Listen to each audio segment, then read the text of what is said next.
Bonjour chers auditeurs de l'ODJ Média, notre chroniqueur de l'ODJ partage son avis et sa réflexion dans un article qu'il a intitulé « À l'approche de son 18e congrès, l'Istiklal vit un vrai remue-ménage » qu'on écoutera ensemble dans ce podcast.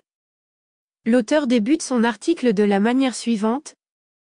La problématique de l'emploi était au cœur d'une conférence organisée le jeudi 28 mars par l'Alliance des économistes istiklaliens sous le thème La création massive d'emplois de qualité, défis et perspectives.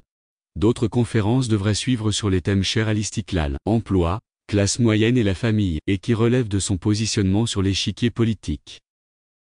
L'auteur met l'accent sur l'importance de ce point en affirmant que ce parti est membre de la coalition gouvernementale, et il n'est pas tombé dans le piège de la critique, mais il est resté fidèle à sa méthode habituelle de l'autocritique positive.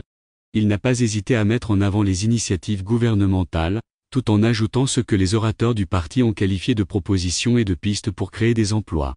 Nizar Baraka, SG du parti, a eu une approche constructive.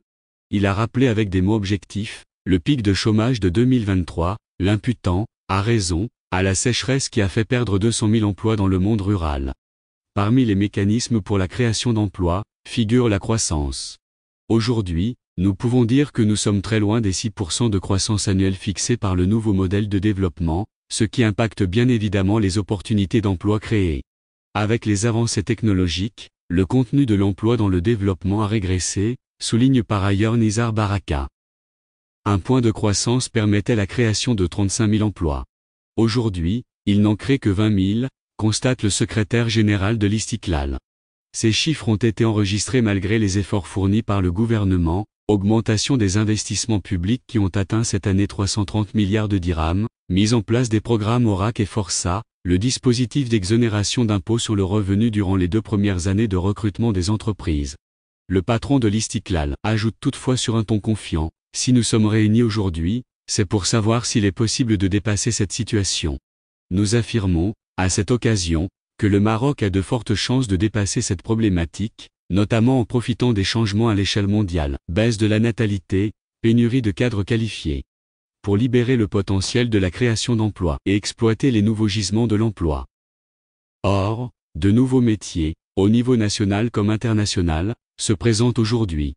Selon Nizar Baraka, c'est que dans l'évolution du monde, et dans le contexte international, se présentent de nouvelles opportunités. Mais celles-ci, bien évidemment, ne fourniront pas une solution immédiate à l'impatience des chômeurs et au pic de chômage. Ce sont des dispositifs qui se mettront en place progressivement. Tout y est passé, les grands chantiers en prévision du Mondial 2030, le tourisme et les dizaines de milliers de lits supplémentaires prévus, l'offre hydrogène vert et les énergies renouvelables, le gaz et la feuille de route d'infrastructures gazières, les nouvelles technologies, la formation d'ingénieurs, le déclin démographique de l'Europe, le co-développement, l'intégration économique africaine. C'est tout pour aujourd'hui sur R212. On se dit au prochain podcast de nos chroniqueurs de l'ODJ, restez à l'écoute pour plus d'actualités. Et merci de nous avoir écoutés, à très bientôt.